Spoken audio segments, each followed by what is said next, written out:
first tranche of the loan was 100 million. Is that dollars or pesos? Dollars po, madam. Oh, so it's 100 million dollars. Yes, ma'am. Yung pangalawang utang, 485 million, 180,000 dollars. Okay. Tayo ang may pinakamahal na testing, which is 8,150 per test.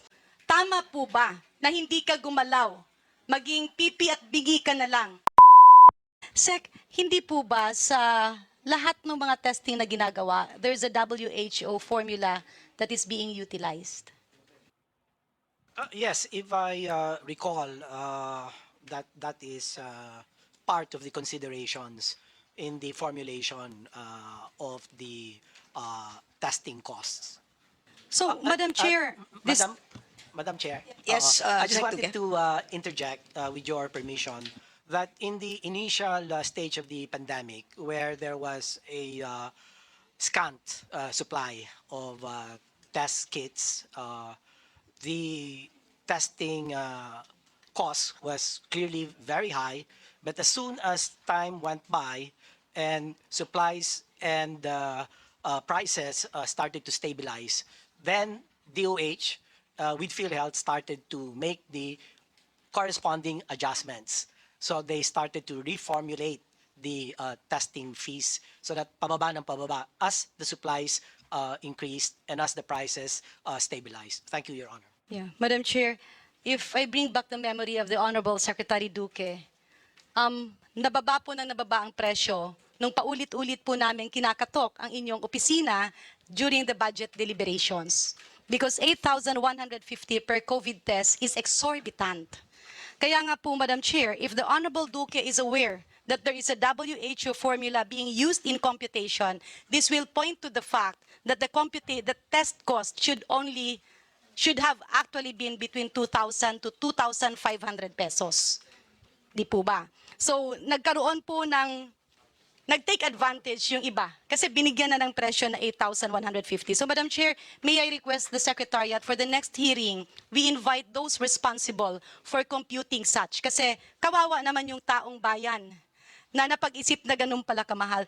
Secretary, did you ever ask your counterpart ministers in other countries? Kagaya po ng Thailand, Singapore, Hong Kong, Malaysia, yung ating pong mga neighbors, because there's a network where secretaries collaborate and discuss. Natanong niyo po ba sila magkano yung kanilang COVID testing cost?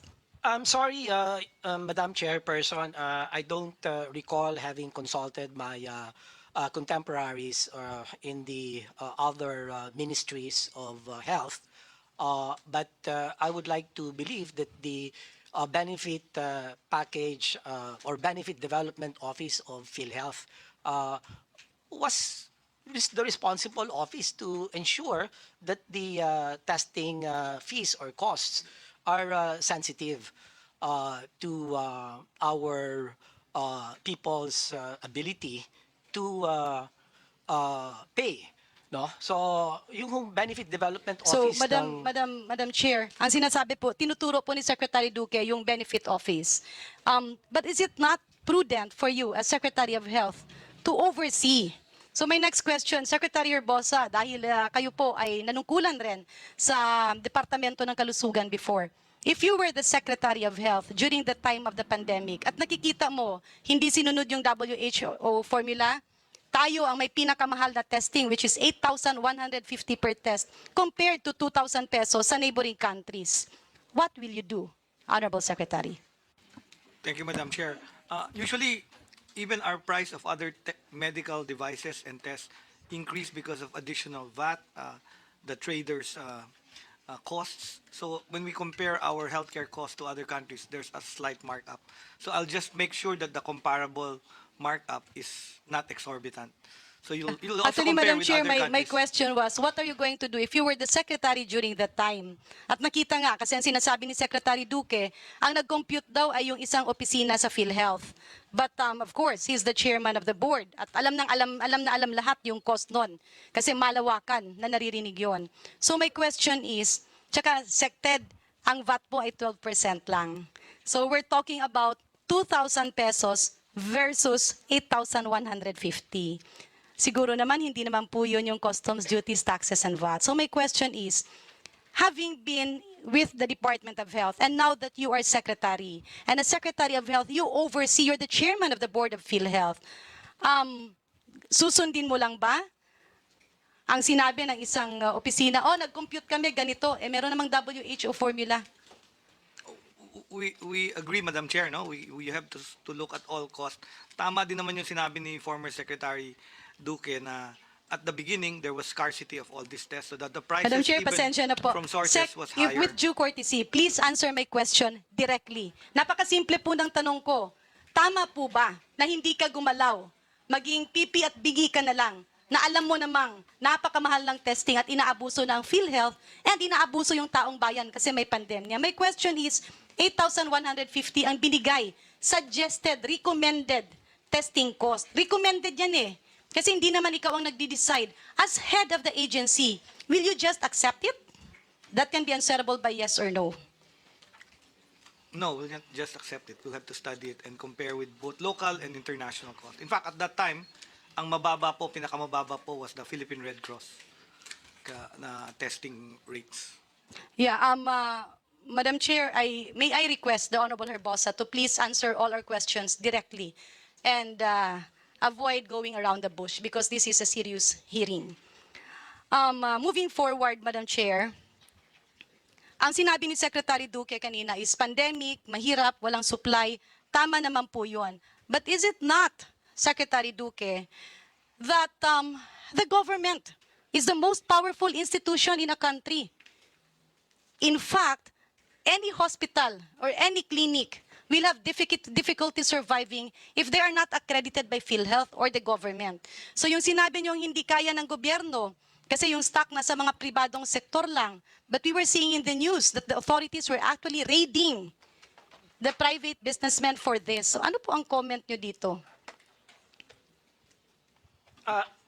I don't exactly I did not understand the context. Yeah, the context, Madam Chair, is earlier, the Honorable Secretary said, kaya naging mahal yan, hindi na kayo nag-communicate sa ibang ministers of health, hindi nyo na rin kinonsider yung WHO formula, kasi talaga namang may shortage at walang stock.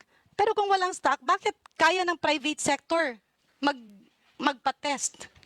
Kasi ang issue here is the issue here is the price. The issue here is PhilHealth paying 8,150 pesos per COVID testing at yun ang naging benchmark. Kaya lahat ng private laboratories, including government laboratories, ay tinaga yung mga pasyente. And mind you, nagkaroon pa kayo ng ruling na hindi pwedeng i-release kung hindi maging negative ang test. Where everybody, virologists and immunologists knew that after 10 to 2 weeks, ay pwede nang hindi na infectious ang pasyente. So the point here is, the pandemic became an opportunity para lalong masirap yung tao. So ang tanong ko nga, ang sinasabi mo, walang available, bakit kinaya ng mga pribadong sektor? Ano po ang pananaw nyo? I will have to have that looked into, and but given my limitations as a private individual now, I would like to ask the DOH, the COVID laboratory expert panel, to look into the matter, because what is clear here is, as I've said earlier, the supplies then at the height of the pandemic or the initial stages of the pandemic was scarce. And so it was really difficult. Everybody was scrambling for supplies, and the whole world suffered from the global supply chain shortage. And so this affected even formulation of testing fees. But the important thing is you would see the downward trajectory of the testing cost as soon as supplies became more available and prices began to stabilize. It's not as if the 8,000 Sige, became Madam a Chair, steady cost and plateaued there. Yeah, Meron so, naman po Madam talagang- Chair, tanggapin na lang natin ang sagot ni Secretary Duque na dahil naging available ang supplies, bumaba ang cost of testing. But records in Congress will bear it out that there were a lot of push from Congress for DOH to bring down the cost because it was a lot cheaper in the private sector. Let me move forward, Madam Chair, to my next question. In the previous hearing, ang sabi ng Department of Health that the DOH has around 110 to 120 bids and awards committees. Can the Secretariat confirm this based on our records? Okay. So, Sec Duque, napakarami pala ng back ng Department of Health. Kasi kawawa naman yung ating DOH, including ikaw, na nagkaroon tuloy ng problema at kaso simply because there was the transfer of, kano nga ba yung nalipat? How much was transferred to PSDBM? 47 billion. 46, the amount of money transferred to PSDBM. So, with 110 to 120 bids and awards committees, paano po nangyari na nilipat yung 47 billion approximately to PSDBM that pave way for DOH and yourself to end up having cases? Kasi kawawa naman yung ating mga health workers. Ano po ang naging reason nito, Sec? Madam Chairperson, the information of the DOH having 110 callbacks, no, is far from the truth, because the callback of the DOH only totals about 5 committees on bids and awards. And during that time, Madam Chair, Chairperson, pasensya po, Sec, let's go direct kasi sayang yung oras. You're saying that the Department of Health has only 5 bucks total. And Yusek Bravo, in the previous hearing, mentioned around 110 to 120. Secretary Herbosa, ilan po ba ang bucks ng DOH? Minimum po, ay, tama yung 100 kasi yung 5 is in the central office lang po Okay. yun. So what was given lahat to ng hospital, us- meron pong 87 yon, Okay. merong isa o dalawang back yon. Ganun din ang regional offices, may isa o dalawang back din po yun. So in a nutshell, tama po ba ang sinagot ng DOH ng nakarang hearing that the Department of Health has 110 to 120 bids and awards committees? More or less, nationwide po.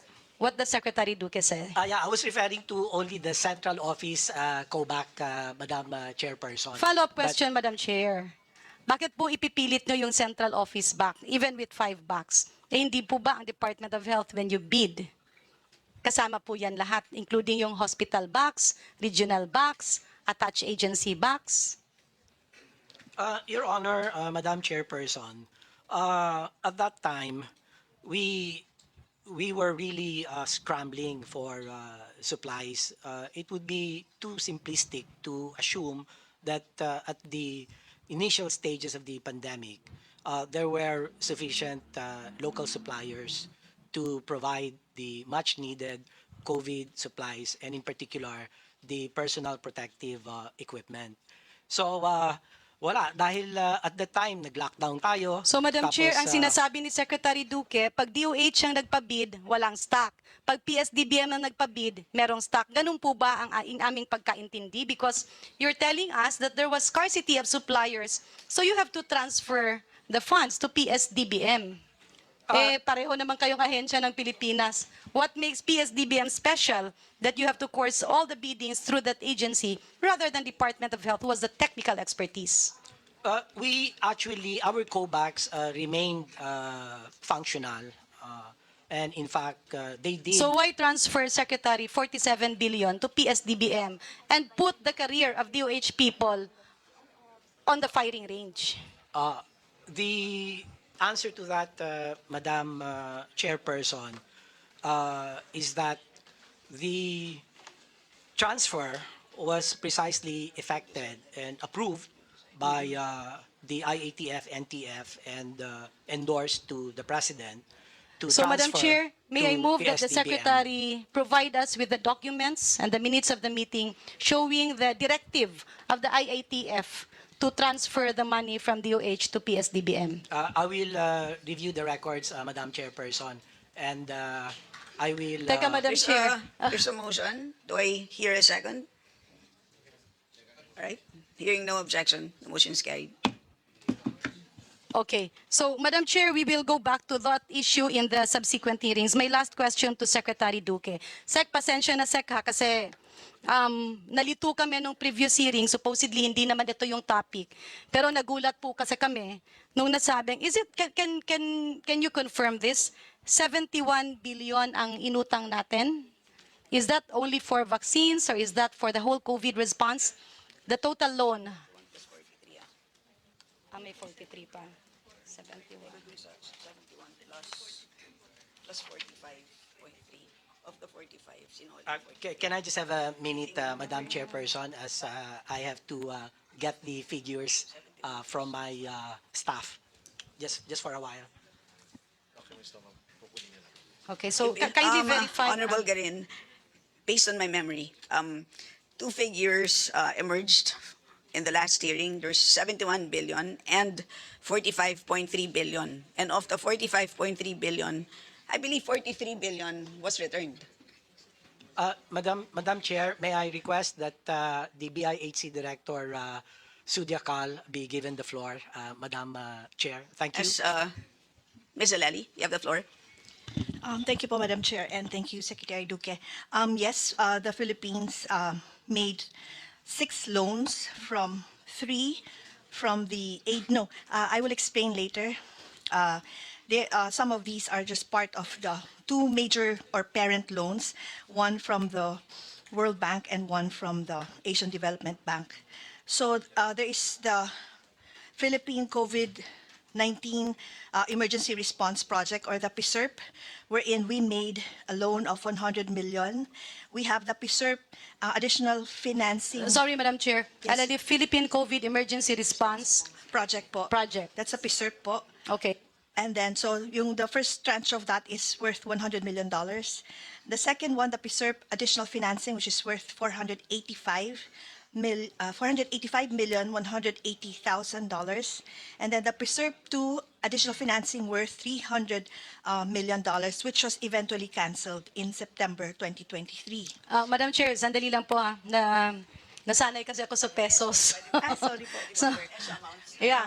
So, can we translate that to pesos so we avoid confusion? So, the initial first tranche of the loan was 100 million. Is that dollars or pesos? Dollars po, Madam. Oh, so it's 100 million dollars. Yes, ma'am. Yung pangalawang utang, 485 million, 180,000 dollars. Okay. Yes po. Tapos yung pangatlo is 300 million dollars. Which was canceled in September 2023.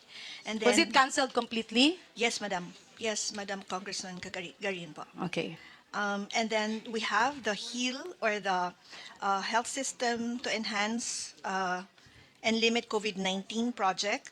So under HEAL 1, we also made a loan of 125 million US dollars. Under HEAL 2, we made a loan of $700 million. And under HEAL 2 additional financing, an additional $500 million. You call that Hill 3 na? Or, Yes, opo.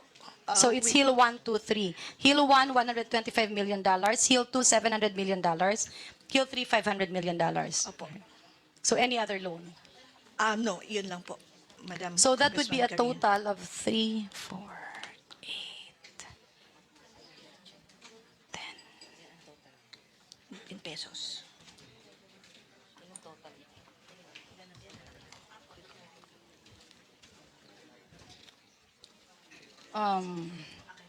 Sorry, Madam Chair. Magkano lahat? So lahat ng loans na ito, Madam Chair, na-release. Opo. Sorry, let me interject, Honorable Garin. Why is this different from the numbers that you mentioned in the previous hearing? In the previous hearing, you mentioned 71 billion and 45.3, of which 43 was returned. That was what I remember. So that's 71 plus 2, so 73. But now that you're, well, roughly, I'm computing about 105. Those are very different numbers. Madam Chair, I would like to defer to the statement by my colleague, Director Ella. I was not the one who gave those numbers. Well, we don't, it's not important kung sino po sa inyo ang nagsalita. Kayo po ay dumating dito bilang isang pamilya. Yun lang po ang importante. Yes po, Madam kung Chair. ano po ang lumabas po na impormasyon, kahit sino po ang nagsalita, yun po ang kinukuha po namin na Madam Chair. katotohanan. Yes po, And Honorable that's the Fernandez. reason why we have to take their oath. Precisely, I was really confused as well because I was trying to look at my records. In the last hearing, you have mentioned 71.3 71 point something billion. And then from GA, it was like 42 billion. And then a while ago, they're mentioning about the $100 million, the $700 million, and the $300 million. And we are so confused on what to believe in. And it is incumbent upon all the resource speakers to tell us the exact amount of the loan that we incurred. And lying in this committee entails responsibility. And that's the reason why a while ago I was trying to move for these resource speakers to take their oath. With that, Madam Chair, I think it is important to uh, to do is to take the oath of all these resource speakers. Madam Yes, Chair. we are constrained to do this. So, In that sense, Madam Chair, I move that we take the oath of these resource speakers. yes, we hear no objections. Motion's carried. COMSEC, kindly administer the oath. May we request all our resource persons to please raise your right hand and repeat after me.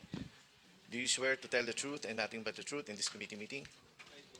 Thank you. Let me just quickly ask this question. Doon po sa 300 million canceled loan, magkano po ang penalties incurred? Yeah. Okay po. Madam Chair, Okay, so, let me just refer so to ngayon, my- now that Okay. you're now under oath, pwede niyo na pong ulitin ang numero nung anim na ngayon na hindi lang dalawa, 6 na utang, at paki-include po ang penalties at paki-indicate po ang peso amounts. Salamat po. Madam Chair, for the HEAL 1, the 125 million US dollars is equivalent to 6.3 billion pesos. For the HEAL 2, which is 700 million US dollars, equivalent to 35 billion pesos. For the HEAL 2 additional financing of 500 million US dollars, equivalent to 25 billion pesos. For the PSERP, which is $100 million, that's 5.09 billion pesos. For the PSERP 1, $100 million worth 5.09 billion pesos. Ms. Aleli, for PSERP, 2, yes po. So PSERP 1, $5.09 billion. The second PSERP is $5.09 billion as well. so pareho po silang 5.09. Magkaiba po yung... Madam Chair, $100 million is equivalent to 5.09 billion pesos. Na yung 485 million, ay hindi po. $180, hindi pwede maging Magkaiba po parehas. ang PSERP 1 in USD at PSERP 2 in USD. Bakit po sila pareho in peso amounts? Doc, bakit? Pakilinaw po, Ms. Aleli. Yes, ma'am. Pareho $100 million. Bakit pareho to? 5.09, 5.09.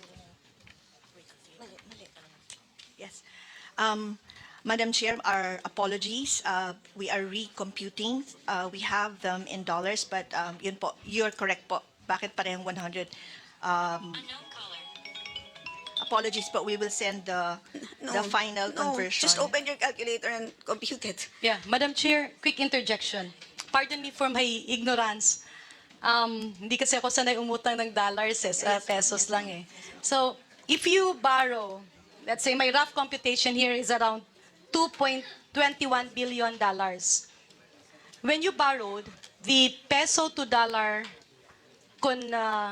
conversion was around how much? 54, 51. At that time po, 51. So 51 pesos. So $1 is to 51 pesos. Ngayon, $1 is to 58 to 59 pesos.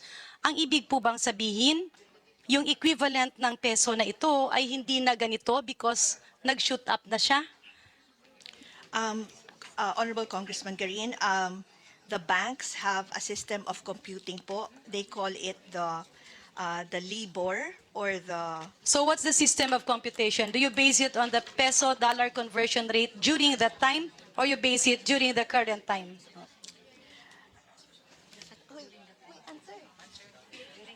Apologies po. I am checking with my colleagues po.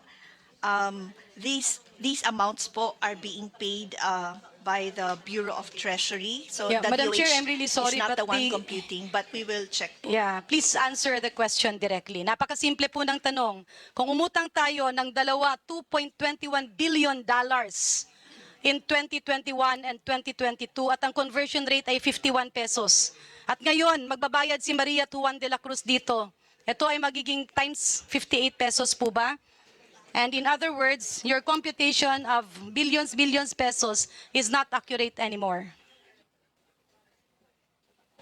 Congressman Garin, it's the current po, current conversion rate. In other words, your $100 million will not be 5 billion pesos. Because if you have, if you have $100 million times 58.5, that's 5.85 billion pesos. Di ba? Unless may nabayaran na kayo previously, so the outstanding is just a portion. The interest po, every time we have a withdrawal application, napapataw na po yung interest. Kaya nga, sorry pa. Kaya nga, pakisabi na lang po sa amin kung magkano yung value. Madam Chair? Yes po. If I can say, yesterday's guiding rate of dollar was 58.50 yesterday. Thank you, Honorable Pumaren. Yes, Miss Alali, kindly proceed. Ang question is magkano yung inutang natin? Ganun lang kasimple. Nandito na tayo sa PSERP 1 and 2. And at the same time, babaguhin niyo ba yung valuation? Because nga may observation na nagtaas ang exchange rate at you confirmed naman na tumataas din. So are you going to change the value of the loan? Yeah. Madam Chair, can I just confirm this? So you mentioned Doc Aleli, preserve $100 million, preserve two $485,180,000, preserve three $300 million, heal one $125 million, heal two $700 million, heal three okay. In total, ang inutang is 2,210,000. No, sorry, 2,210,180,000. Can you confirm that figure? So if you translate that to pesos, considering the 51 peso conversion rate, that's tantamount to 112,719,180,000. But because the conversion rates has increased, nagkaroon na yan ng instead of 112 million, naging 112.7 billion, naging 129.3 billion na siya. Ganun po kalaki ang utang natin. Pero marami pa rin ang namatay, maraming healthcare workers ang hindi nababayaran, maraming ospital ang hindi nare-reimburse, at hindi rin natin ma-account kung yung mga binili ba natin ay talagang nagamit. Madam Chair, interjection lang po. Yes, Honorable Fernandez. Maiksi lang. We're talking about billion of dollars. Can we have a copy? Baka andyan naman po yung copy ng loan agreement. This is our 6 loans agreement, right? We actually requested it. Secretary, check your list. Is it one of the submissions? We Thank you. asked for copies of all loan agreements. Madam Chair, we have copies of the loan agreements. We can Already give them. submitted, right? Not No, yet? Not yet po. Kindly submit to us. Umani naman ito ng iba't ibang reaksyon mula sa ating mga netizens. Ayon kay Margie Niyangar, nagpaarap sila mangurakot sa bansa, naging kawawa mga taong bayan. Pahayag naman ni Riza Launia, laki ng inutang ng dating administration kaya baon tayo sa utang, ngunit marami na kinabang sa pera na inutang. At ito naman ang saloobin mula sa ating kababayan na si Jessica Tunlos, sana mabigyan ng hustisya ang ganitong corruption at makulong ang may mga sala at ibalik ang mga nakurakot. Mga kababayan, feel free to comment below para maglabas ng saloobin sa balitang ito.